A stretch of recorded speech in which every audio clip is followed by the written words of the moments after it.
This story takes place back when I was a teenager. Back then, I lived with my parents in a part of South Dakota that had a lot of wilderness, and I was one to always take advantage of the woods in the area. I was all about heading out onto the trails in the woods to see what I could find out there, and I loved to spend my weekends hiking and finding new areas. We lived near a small pond that was right by a small section of woods that is by a cave system.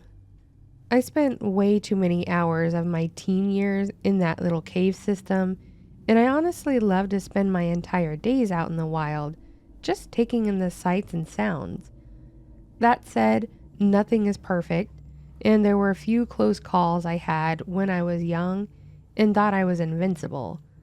I once fell from a pretty high ledge when I was 13 and broke my arm, and thankfully that was all I broke, because I could have died.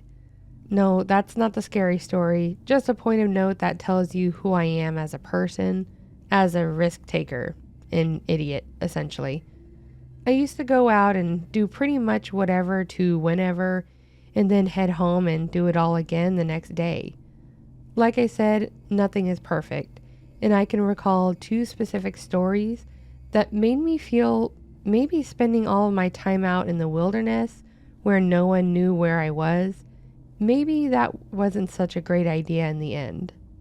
The first incident happened during one summer where there was a good amount of foot traffic in the area. Some years there would be more tourism than others. We weren't really a tourism city, but some people that were nature buffs would stop in the area for the scenery. Like I said, this year was one that had more people in the area. On this day in particular, I wanted to go down to the pond and just watch the animals down the way. I did as I always did. I got up, got dressed and ate, then headed out and hit the path as early as I could. One thing to note, I had gone this exact same route the day before and nothing was out of place. About a quarter of a mile into the path, I ran into the body of an animal. That may be gross to most people, but living in nature kind of desensitizes you to animal death. There are so many predators out there, bears, wolves, etc., that you kind of just accept it when you see a carcass, and you put yourself in a bit of a defensive mentality in that there may be a predator nearby. Now, this kill was fairly fresh, so that as well puts you in a position where you watch your surroundings even more. The main thing I found to be odd about the carcass was that the head was missing. Again, a bit strange, but nothing too crazy. Animals do weird things. I continue down the way and make my way toward the pond when I see something that legitimately makes me sick to my stomach. Down by the water, I see what looks like a shovel or a spade or whatever stuck in the ground near the water's edge, and on the end of the stick that's pointed up is the head of an animal. I'm assuming it's the head of the one that I found down on the trail, as it's a deer, and it also looked rather fresh. This alone was enough to scare the hell out of me. As I got closer, I saw that there were a pile of Polaroids scattered around the ground near where the shovel was. I hesitantly stepped forward to look at the pictures, and they were just as sick as you might think. The pictures were basically each a part of the timeline of how the people that killed this deer did so and then beheaded it. There were about 15 pictures total, and they were each taken at different points. There were two people, but they were wearing masks and dark clothing. Like I said, this path was clear the afternoon prior, which meant that whoever did this did so in the middle of the night. I'm sure they were doing it to be edgy, but it was absolutely disgusting. I ended up heading home and calling the police. They came and took the evidence, which was pretty much just the pictures and the shovel, and they had park services come out to clean up the scene. I'm pretty sure they never actually caught anyone, which lends more to the possibility of it being a tourist that did it. The other story I have is one that's less straightforward, and is more on the probability side. Like I said, there was a cave that was down by the pond, and it was a fairly large cave. I spent many days in my summers checking it out, and I'm certain that I never found every vein that it actually had, mostly because I didn't really try, and this situation proved that was the right way to do things. On this particular day, a friend of mine and I had decided that we would go through a part of the cave that I hadn't yet explored. This was an idea that he'd had that I honestly wish he hadn't. We got to the cave and we started to explore. Pretty much nothing was out of place until we got back to the far left and into a vein that we'd never traveled. Back in the rear vein, there was a small pocket that pretty much looked to be the size of a small room. Inside this pocket, there was what looked like a makeshift bed made of sleeping bag and some clothing. There were posters that were basically taped to the walls of the cave in a sloppy manner, and there were a handful of books that were scattered around. While this was creepy, the part that made it worse was that there was also a lantern lying on the ground that was still lit, which told me that whoever was staying in the cave wasn't too far away. Now you may think that's not that bad, it's just a homeless person making the most of what was available. The problem in this lies with the fact that we lived near a federal prison, and there had been escaped inmates in the past. And around the time we found this, there was an inmate that had gotten through the fence and hadn't been found yet. Odds are what we found was the camp where an escaped inmate was hiding out. Of course, at that time, as a kid, I didn't realize this. We just bolted out of the cave and laughed about it, and we never went back to the cave, or at least never deep into it. I don't live in South Dakota anymore, but if I did, I can promise you that I'd probably still be out there every weekend, just like back then.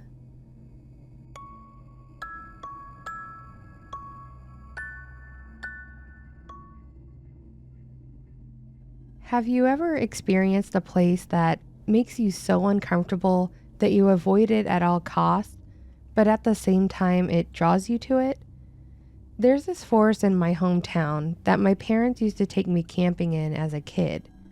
I loved camping for the most part. When we camped out by this little beach or over in Tennessee, it was fun. But as far as I can remember, anytime we went to camp in this forest, it was dreadful. I remember as a kid being really scared and nervous when we were there, and my parents tried to assure me that it was just because the trees were really tall. They weren't wrong about the trees, though. I don't know what kind of trees they were, but they were extremely tall and thin, with even thinner branches that all curved straight up. Because the trees were so slim, though, there were a lot more of them, and looking straight up seemed to be overwhelming. Again, as a kid, I just believed this because my parents were adults and smart, right? So that must have been the truth. I tried to reason with myself, but it would never go away. I always felt like they were watching me or targeting me, and if I wasn't looking at them, they would engulf me or something. I know I sound crazy or just very imaginative for a child, but I really felt like I was in danger. Anyways, I didn't have fun when we went here. I hardly slept, worried I would be taken. I was afraid to go swimming in the nearby stream or river or whatever it was. I would fish with my dad. That way I was near someone in case I was drawn into the water or something, but I wouldn't do anything alone. Then, as I got older, I expected this irrational fear to fade, but it just got worse. I started getting physically ill or dizzy while I was there. I remember one time I helped my dad set up our tents and then went in and tried to sleep, but I kept feeling like I was being rocked, like what I would imagine it would feel like as an infant.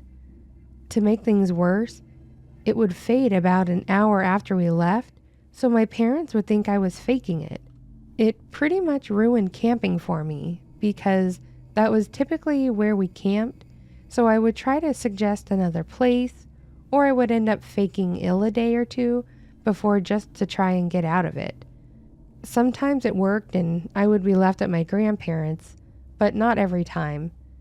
Thankfully, I got older and was no longer required to go on these miserable attempts of a family time.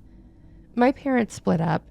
They were never actually married, and I lived with my mom, but was never required to go over to my dad's. So if he went camping and it was going to be there, I was typically busy that weekend.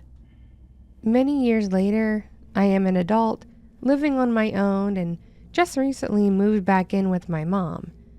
I started getting into a few subreddits about paranormal and unexplained events, and it made me think of this forest. I started talking to people about it, and one of the most common questions I got was if I had gone back as an adult, and at first I thought, hell no. But then again, was trying to be reasonable and tell myself it had just been a fear. A lot of people wanted me to return with the camera and see if I could catch anything on it.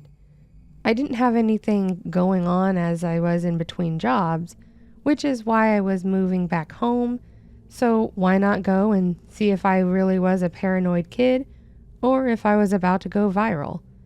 So I headed out with probably too many safety items, including a radio, my phone, a battery bank, a first aid kit, a pocket knife, and other things that I don't remember as well as my crappy old GoPro that I got cheap from a yard sale. I strapped it to my head so I could get everything that I was seeing too. The battery was supposed to last about 8 hours, and I wasn't planning on being there for more than an hour or so I figured I would be set. I pulled into the parking lot and texted my mom and a friend to let them know where I was, in case I didn't come home, and headed in. As I got maybe a foot or two in, the sinking feeling immediately hit me. It felt like you just ran into someone that you didn't like for the first time in years, and you knew it wasn't going to end well. I took a deep breath and continued in. I checked my phone and noticed it was around noon at the time. Then the feeling started to get worse. The air seemed thick and heavy, but it didn't feel like it was humid, beside the fact that the humidity had been low that day. Then the feeling of being watched came back. I looked all around and saw no one or nothing to be watching me. I even called out if someone was nearby, and there was no answer. In fact, it was dead silent. There wasn't even crunching of leaves or sticks on the ground, the slight swaying of trees, or even squirrels. Stupidly, I continued in though to find the area that we always camped at. I remembered and studied the path to make sure I knew how to get out in case anything happened to me or my parents, but when I got there, the only trace left was the rocky area leading down to the water where we fished. It seemed there were even new trees that were growing where we would set up our tents. As I started explaining this for the camera, I started getting disoriented and mentioned this. That's when the overwhelming sense of dread came. I still heard nothing and saw nothing other than trees, but it seemed to fall even more silent. I couldn't even hear the water rushing by. I didn't want to pass out in here, never knowing what could happen to me, so I started making my way out. As I started walking back, I looked at my phone and noticed it was about 12:40. Knowing it only took me about 30 to 40 minutes to walk back there as I looked around, I expected to be back out around 1:30 at the most. Knowing I was walking faster, I expected to be out sooner. However, as I started walking back, I again started feeling like someone was watching or following me. When the feeling grew worse, I finally broke into a sprint to get out of there. After what felt like forever, I made it back to the entrance, ran past the older couple that was taking pictures, and hopped in my car, locking the door.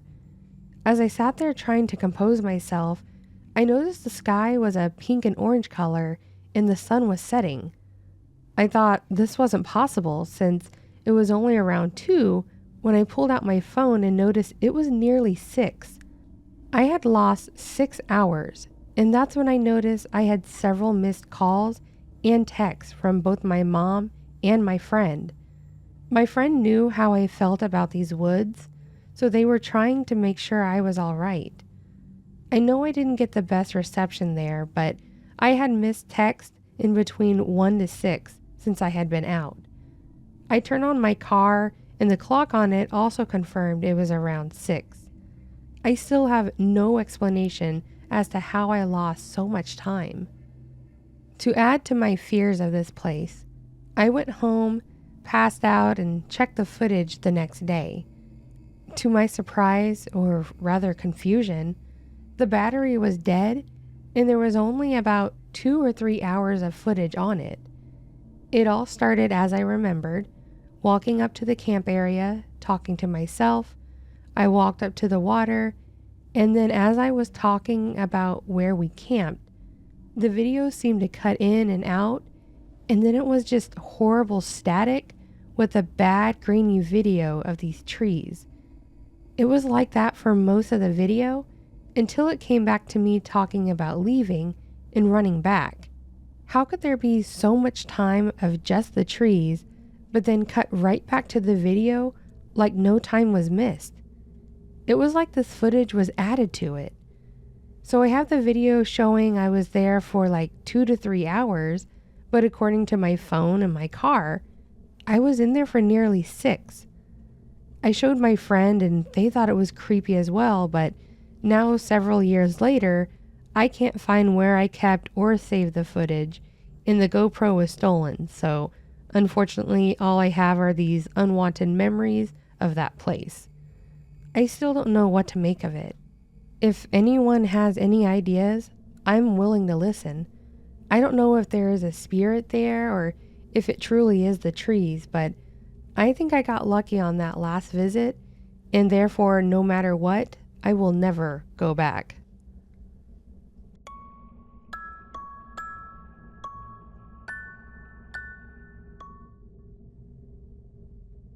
A few years ago, I don't remember exactly when, my husband and I were talking about random things, and I remember that it was mentioned that I had never actually been camping.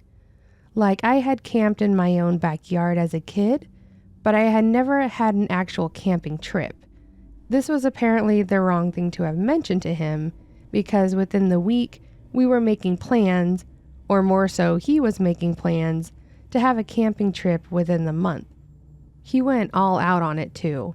He found a nearby campground that wasn't expensive, he bought all the equipment, and he got everything ready to go in what felt like a couple days. So the day came for us to get on the road and get to the campground.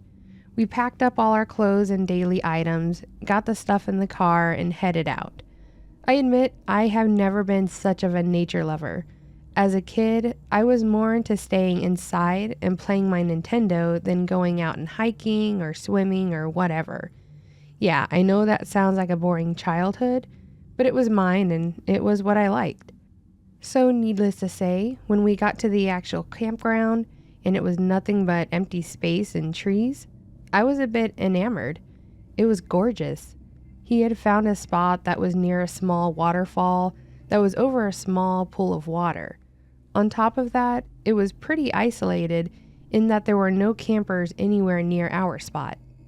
Once we got our tent set up and were confident that we were good to go, I was super excited and eager to take a hike around the area. I had brought my digital camera and wanted to get some pictures of anything and everything we could, and I absolutely did. We walked around and got a picture of some wildflowers. I got a few bird shots and even got a picture of a deer. As we were hiking, we ended up in a small section of the trees that looked like it had been recently cleared out, like someone had been staying there in a tent or something and had recently left. As we approached the cleared out section, the smell of something dead hit me, and hard. It didn't take long to figure out what the smell was coming from. Nearby, we found a carcass of a deer that looked like it had been killed, bled and partially eaten, but then left to rot. It made me a bit sick, but my husband looked pretty angry and mentioned that it's actually illegal to leave your kills like that, and that we should go back to our spot and report it to the game warden. When we got back, I let him do all that since I had no idea about any of it. I hopped into the tent and started going through all my pictures I had taken, and I was super happy with how things were going, minus the dead animal. After he had gotten done talking to the game warden, he mentioned that we should consider turning in since it was getting late, and I agreed. We stayed up for a little while and just kind of enjoyed each other's company. After a couple hours, I started dozing off, so he zipped up the tent and we decided to sleep for the night. Then after a few hours, I was awoken by the strangest thing: rain hitting my face. At first, I didn't think anything of it. We were out in the woods and sleeping in a tent after all. Then it hit me that, yes, we were in a tent, but the tent was sealed and there shouldn't be any water coming in at all. My eyes shot open and I immediately freaked out. The door to our tent was completely unzipped and open. I shook my husband awake and told him that the tent door was open. At first he thought that we must have just left it open. Then I explained to him that I hadn't left the tent since we went to sleep, and he hadn't either. Once he sat up and realized what I was saying, he agreed that it was weird. He stepped out of the tent with our camping flashlight and looked around in the woods for anything, but then came back in and told me that there was no one out there.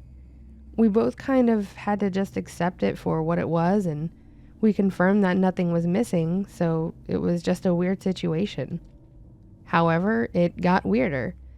In the morning, after we were fully awake and ate breakfast, I decided I wanted to show him some of the pictures that I had taken the day before on our hike.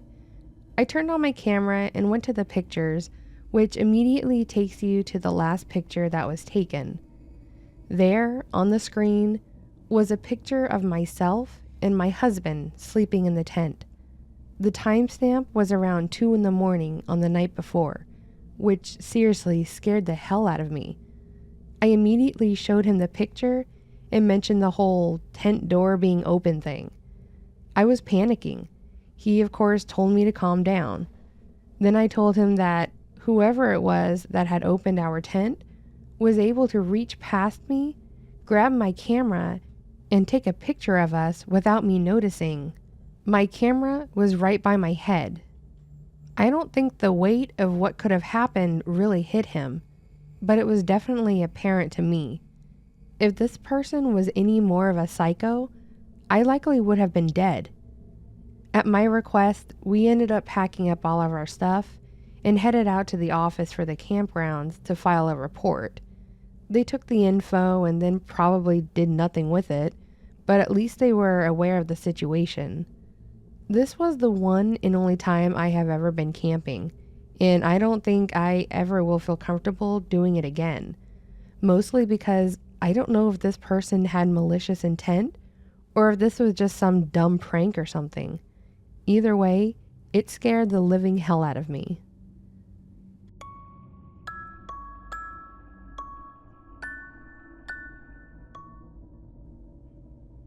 This all happened back in 2015, which wasn't that long ago, but it honestly feels like it was several decades ago.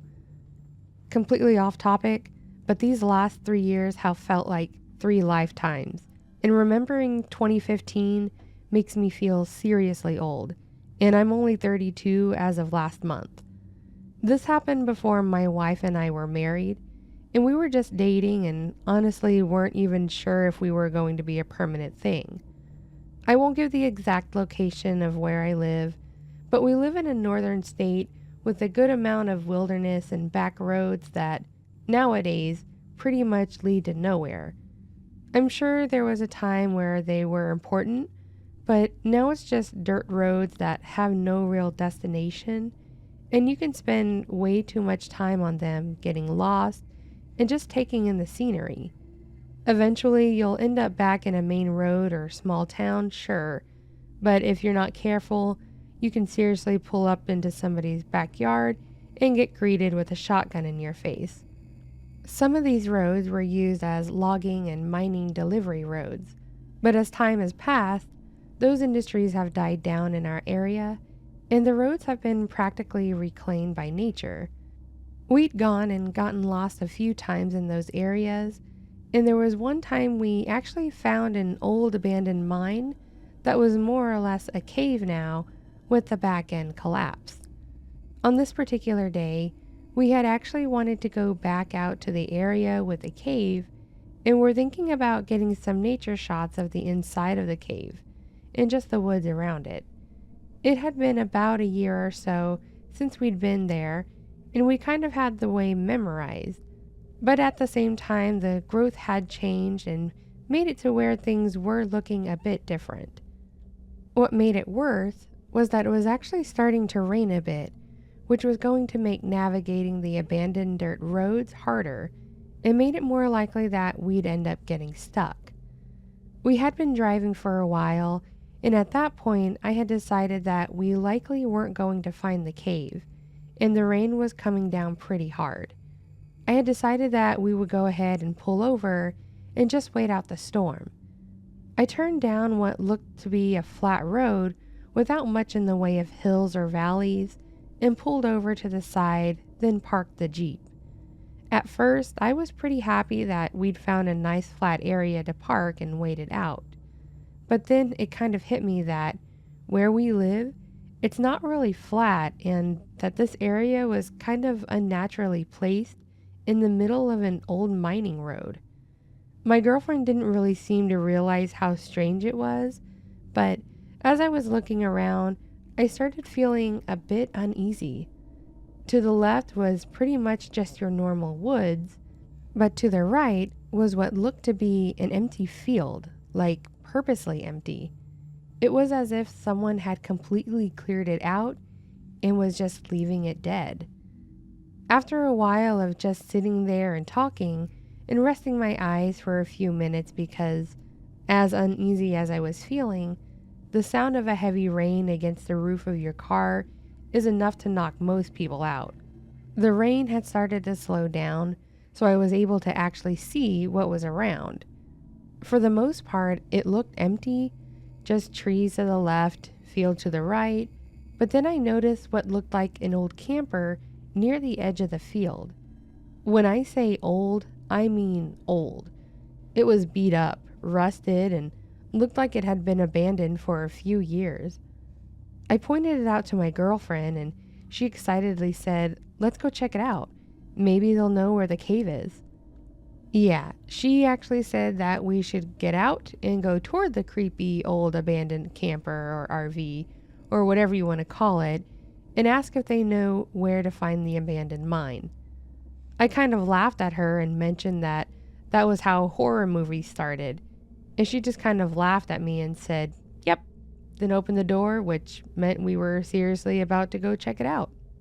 As we were walking toward the RV, I was feeling a really deep sense of this is a bad idea, all wrapped up with a feeling like we were being watched.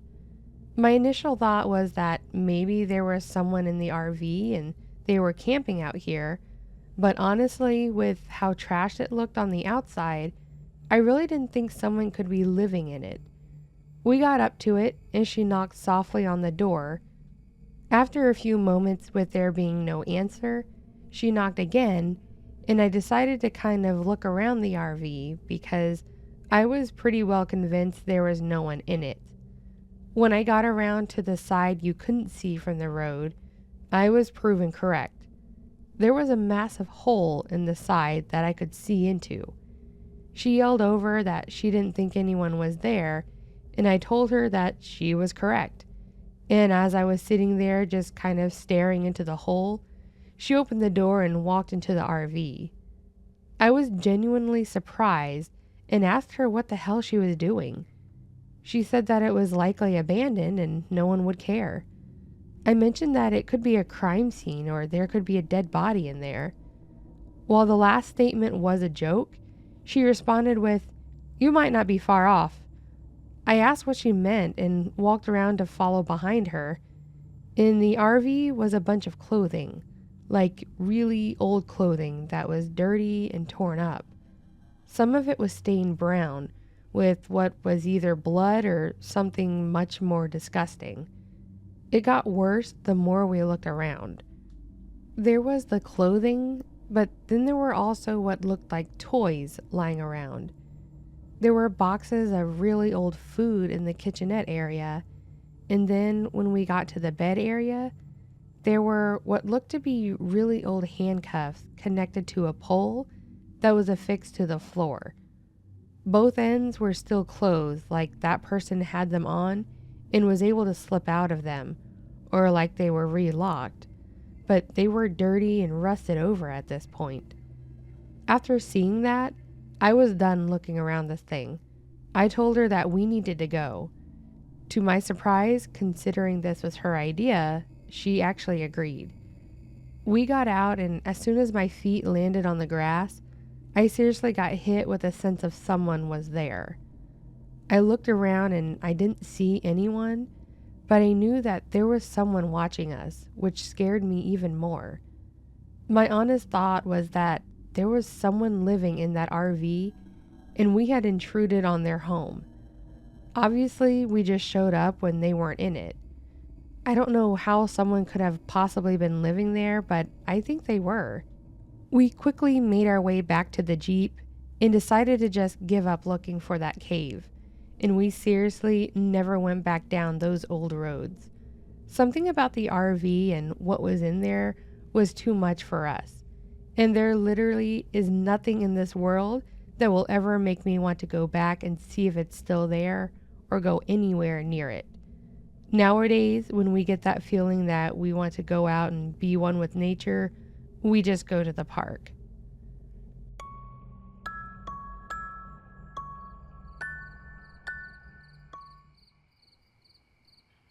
Hello, friends. So that was a collection of scary stories in the woods. So I learned that long ago it was believed that benevolent and helpful spirits lived in trees, and by knocking on them, the spirits would be alerted to your needs. Hence the reason we knock on wood. So if you're ever walking in the woods and get that unsettling feeling, maybe try that, or just leaving. Anyways, if you'd like what you heard, feel free to hit that thumbs up button and leave me a comment below on your thoughts. And if you'd like to hear more content like this, consider subscribing. I've got plenty more coming. And with that being said, friends, I hope you have a fantastic rest of your week. And until next time, take care.